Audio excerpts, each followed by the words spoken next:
Can you say what your name is? My name is Ellen Stofan, and I'm the Chief Scientist of NASA. Okay, and so what does chief scientist mean? What do you do? I advise the NASA Administrator Charlie Bolden on science policy across the agency, so I look at what is the science we're trying to do with humans working in low Earth orbit, then going to Mars.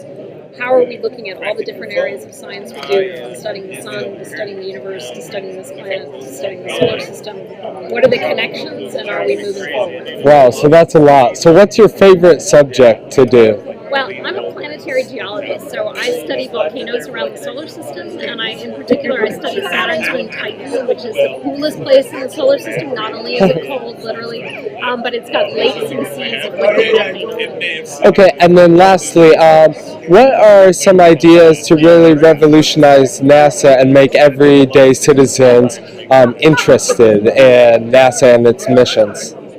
You know, it's hard for some people to understand, but at NASA, our job one really is this planet. So whether it's the 19 satellites we have trying to understand this planet and how it's changing, whether it's the medical research we do up on the International Space Station that's helping us get ready to send humans to Mars, where we take that information, we learn about how the human body works and apply it to real health problems right here on this planet. We're developing technologies that we turn around and find multiple uses for down on this planet. So really everything we do at NASA, whether it's our aeronautical research that's helping keep us safer when we fly, to the research that we do that we apply back to this planet every day. NASA really does help you and is all around you every day. All right, thank you so much.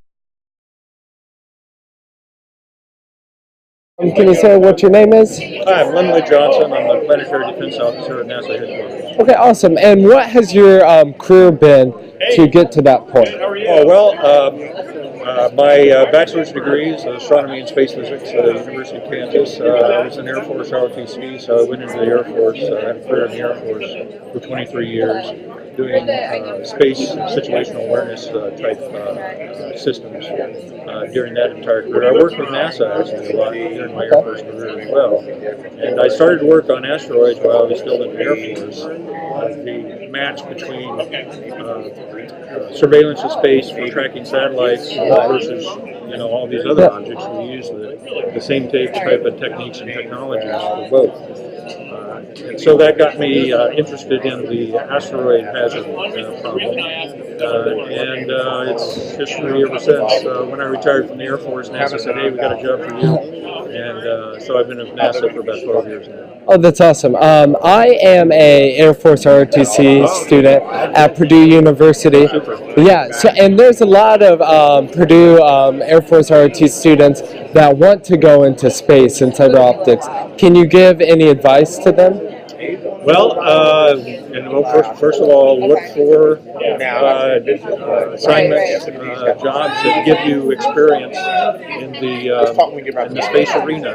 Now, it doesn't necessarily have to be directly on the mission. Going to space, all kinds of technology development, those kinds of activities that all feed into the space program. So it's really a case of building up experience over time. And one of the key things I would say, though, is get into something where you're working with a team, because this is all done through teams. No single individual does any of this. These kind of missions are only accomplished by large teams of people working together, coordinating their activities, exchanging information. All right, well, thank you so much. I'm Dr. Michelle Fowler. I'm the Deputy Director of Science Communication.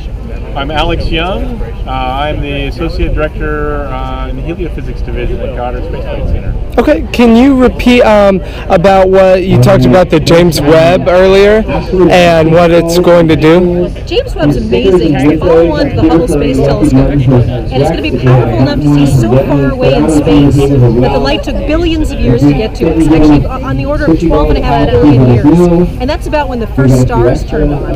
And we're also hoping to see things like the chemistry of planets around other stars. All right, awesome. And what do you hope for NASA to do in the future? What kind of missions would you like to see? Well, I mean, one of the ones that's going to happen that I'm actually really looking forward to is in 2018, we're sending a spacecraft to the sun. Wow, Solar Pro okay. Plus. And we're going to, for the first time, skim the solar atmosphere, touch it in person to see where space weather is actually, we think, generated, and how that how the solar atmosphere is formed. And last question, both of you, what would be any advice for some college students going through engineering and science fields? Don't believe them when they say there are no jobs. You know, they kept telling me that, and everybody in my friend base who wanted to work in science did find a job. It may not have been exactly the job they were going for, so be flexible. But there's all this gloom and doom, like you'll never ever find anything, and that just didn't turn out to be true. Yeah, and definitely go check out nasa.gov. Is it intern.nasa.gov? Intern.nasa.gov. Check out, there's internship programs at all of the NASA centers at JPL. Okay, so what's your name? My name's Greg Hale. And where are you from? I'm originally from Tennessee. And what do you do? I am a retired quality engineer for NASA. Okay, and what was your career? My job was to oversee the contractor doing the work on the shuttle program. We covered all the aspects of the shuttle, the process and everything. You worked on it, you touched it, we were there watching you. We were the ones signing along with a piece of paper saying, okay, we can go fly. Okay, awesome. What was your fondest memory from them? My first flight, my last one. Okay. So what do you do now? I am a volunteer. They call it docents. I volunteer for NASA. I've been doing this since I retired in 2008. And it's my way of giving back to the program that I love so much. So how often do you volunteer here?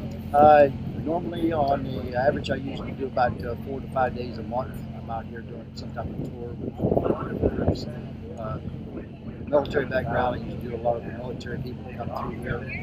And on Tuesdays, every Tuesday I'm out at the Visitor Center looking at Atlantis, and I sit up there and answer questions about the space shuttle Atlantis.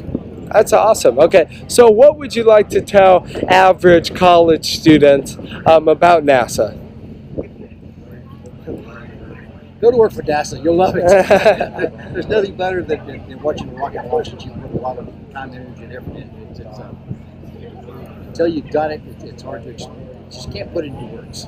It's something that you have to be there to do it. And when you've done it once, you get the bug real bad, it's worse than heroin.